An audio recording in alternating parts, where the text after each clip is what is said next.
अस्सलाम वालेकुम नाजरीन, आप देख रहे हैं JN न्यूज़ और मैं हूं आपकी होस्ट रुबीना चौधरी। सबसे पहले नजर डालते हैं आज की अहम खबरों पर।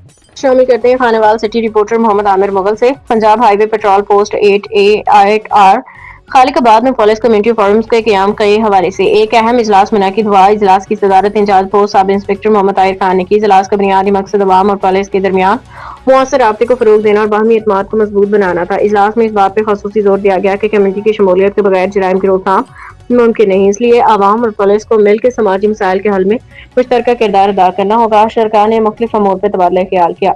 इस मौके पर गुफ्तगू करते हुए सब इंस्पेक्टर मोहम्मद ताहिर खान का कहना था कि पुलिस कम्युनिटी फोरम्स आवाम और पुलिस के दरमियान एक मजबूत पुल साबित होंगे। इजलास के इख्तिताम पे इस अज़म का इजहार किया गया कि पुलिस और आवाम मिलकर मुआशरे में अमन-ओ-अमान के क़याम और जराइम के खात्मे के लिए भरपूर ताउन जारी रखेंगे।